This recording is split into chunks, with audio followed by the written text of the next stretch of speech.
Selamat pagi, Oma Opa, Bapak Ibu, saudara-saudari yang terkasih dalam Kristus. Kembali lagi bersama saya Joshua dan Suster Elizabeth OSF dalam acara Oke Hari Ini, Orang Kudus Hari Ini. Selamat pagi, Suster. Selamat pagi Joshua. Bagaimana kabarnya Suster hari ini? Puji Tuhan, baik-baik saja. Baik-baik saja, puji Tuhan. Saya yakin tidak hanya Suster dan saya, tetapi Oma Opa, Bapak Ibu yang menyaksikan acara Oke Hari Ini juga dalam keadaan baik-baik saja ya Suster ya. Baik. Nah Suster, hari ini tanggal 4 Januari kita ingin mendengarkan kisah tentang siapa Suster? Tentang Santa Elizabeth Anna. Wah, Santa Elizabeth Anna.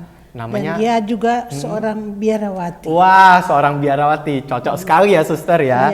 Iya. Santa Elizabeth Anna. Wah, dari namanya saja sepertinya sudah unik sekali ya, Elizabeth Anna. Kalau boleh tahu Suster, apa arti dari nama yang istimewa ini Suster?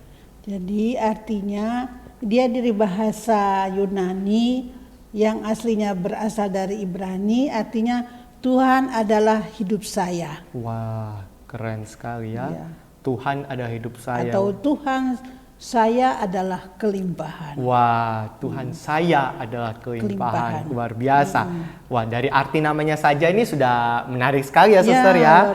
Nah, kita ingin mendalami lebih lanjut bagaimana kisah hidup dari Santa Elizabeth Anna ini Suster. Nah, dari awalnya Suster, bagaimana latar belakang keluarga dan kehidupan awal dari saya bisa bilang Suster ya, Suster Elizabeth Anna ini. Suster. Elizabeth lahir di New York, Amerika Serikat pada tanggal 28 Agustus 1774. Dia anak dari orang yang dokter yang sangat tersohor, namanya Richard Bailey. Dengan ibunya Katarina, dan dia dipermandikan sebagai orang beragama Anglikan. Dia sungguh-sungguh orang yang baik, dididik baik oleh orang tuanya, tapi baru umur 3 tahun orang tuanya sudah meninggal. Tapi dia tetap dibesarkan oleh ayahnya dengan penuh kasih sayang yang sungguh diperhatikan, bukan hanya pendidikan tetapi juga kerohaniannya. Wah, luar biasa sekali ya. Pada umur 20 tahun dia nikah dengan seorang bernama William Seton. William ini seorang yang kaya raya, mempunyai armada kapal laut. Dan mereka menikah sebagai Anglikan. Dan mereka berdua ini keluarga sangat bahagia, sangat mendalami agamanya, dan saling mengasihi, dikaruniai 5 anak. Wah, 5 anak. Dan mereka sangat mencintai anak-anaknya sampai terungkap kata-kata dari Elizabeth kepada kelima anaknya. Lebih baik kamu mati daripada kamu tidak berbuat baik. Maka sejak awal hidupmu kamu harus rajin berdoa, dekat dengan Tuhan. Jangan sampai kamu itu jauh dari Tuhan dan kamu tercemar. Luar biasa memang pendidikan Elizabeth ini. Lalu dalam waktu singkat Bapak ini bangkrut dan sakit parah. Bapak yang punya kapal laut ini. Akhirnya Elizabeth bersama anaknya yang tertua tahu bahwa di Italia itu lebih bagus, mungkin bisa disembuhkan di sana karena udaranya bagus. Maka dengan kapal laut pergilah dari New York ke Italia. Tapi toh beberapa saat saja di sana sudah meninggal suaminya. Lalu dia tinggal dengan keluarga namanya Felici. Keluarga Katolik yang sangat bagus, dan mereka sangat terharu dengan cara hidup keluarga ini. Akhirnya dia itu karena dia terharu dan ia kepingin menjadi Katolik. Dan ia mengajukan permohonan untuk diterima sebagai anggota gereja Katolik. permohonan ini dikabulkan oleh uskup. Lalu pada tanggal 14 Maret 1805 ia sudah menjadi Katolik dan ditentang oleh keluarga-keluarganya. Sampai-sampai untuk hidup keluarganya dia tidak dibantu. Tapi imannya yang sangat kuat ini, dia bekerja keras membimbing kelima anaknya ini, dan dia sungguh percaya Bunda Maria dan Tuhan menolong dia. Baik. Dan ini sungguh-sungguh terjadi.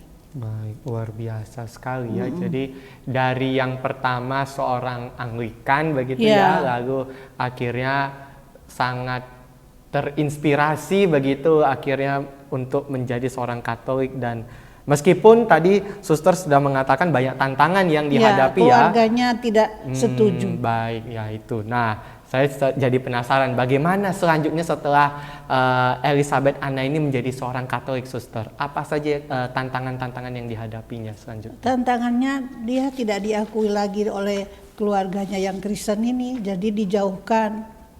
Sengaja tidak beri bantuan, padahal dia seorang diri, suaminya sudah meninggal, ya. Bukan hanya Bunda Maria juga yang dia akui, dan Yesus, Santo Yosef juga menjadi orang yang dekat yang ia mohon untuk didoakan untuk keluarganya, sehingga keluarga ini sungguh-sungguh dia bisa hidup baik.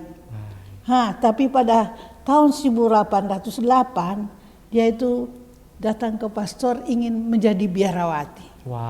Karena dia sudah janda, anaknya sudah mandiri, nah dia mengajukan untuk menjadi biarawati. Baru diberi pekerjaan sebagai guru, sebagai pendidik di suatu kolose Baltimore.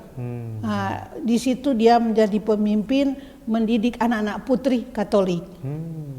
Dan dia menjadi seorang pendidik, seorang ibu yang baik sekali, sehingga sekolah ini menjadi maju dan berkembang. Sehingga di sekolah ini sudah banyak muridnya, lalu buat lagi baru untuk mendidik anak-anak Katolik di bawah bimbingan Elizabeth Anna ini. Memang sungguh dia luar biasa. Maka akhirnya dia pada tahun 809 diterimalah dia oleh uskup untuk masuk biarawati dan mengucapkan kaul. Dia sungguh-sungguh menjadi suster putri kasih Amerika. Suster ini khususnya mendidik anak-anak putri dan anak-anak juga yang kurang mampu. Banyak anak-anak putri yang datang kepadanya dan juga mengikuti belajar dengan Elizabeth Anna ini. Dia tidak hanya mendirikan sekolah, dia juga mendirikan rumah sakit. Dan memang Elizabeth Anna ini kelihatannya pintar. Dia juga menjadi penterjemah buku-buku. Buku ini dari bahasa Perancis ke bahasa Inggris. Keren sekali. Coba dia itu sebagai pemimpin di sekolah, mendirikan rumah sakit, tapi dia juga bisa menterjemah buku-buku. Memang Tuhan memberi Elizabeth Anna ini talenta yang besar, dan dia sungguh-sungguh kembangkan. Itu tentang Elizabeth Anna. Tapi dia juga akhirnya pada belum tua sekali ya, tidak ditulis kapan meninggal, tapi pada tanggal 4 Januari 1821 dia sudah meninggal dan langsung diangkat menjadi beata oleh Paus Paulus ke-6 pada tanggal 14 September 1975. Mengapa dia disebut kudus? Karena dia berjasa untuk anak-anak perempuan, terutama dalam bidang pendidikan. Inilah dia Santa Elizabeth Anna. Baik, luar biasa sekali ya. Kita sudah mendengar kisah tentang Suster Elizabeth Anna begitu ya, karena beliau seorang biarawati yang kiprahnya, yang karyanya luar biasa sekali, terutama di bidang pendidikan. Dan tadi Suster juga sempat menyampaikan bahwa Elizabeth Anna ini juga mendirikan kongregasi ya Suster ya tadi ya,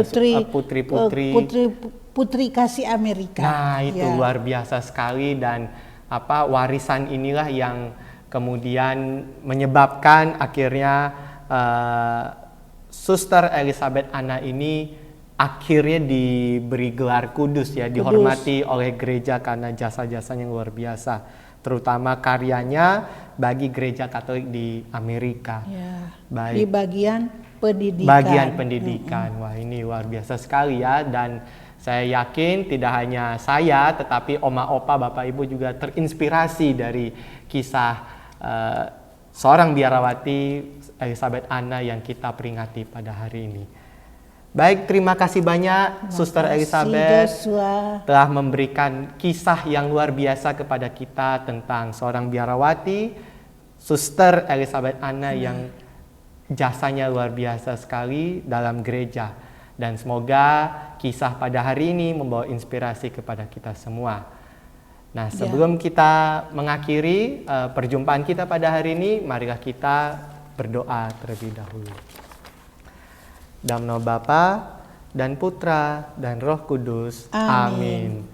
Santa Elizabeth Anna, doakanlah kami. Kemuliaan kepada Bapa dan Putra dan Roh Kudus, seperti pada permulaan, sekarang, selalu, dan sepanjang segala abad. Amin. Dalam nama Bapa, Putra, dan Roh Kudus. Amin. Terima kasih Oma Opa, Bapak Ibu, Saudara-saudari yang terkasih atas kebersamaan kita pada hari ini. Dan sampai jumpa di acara Oke hari ini, Orang Kudus hari ini berikutnya.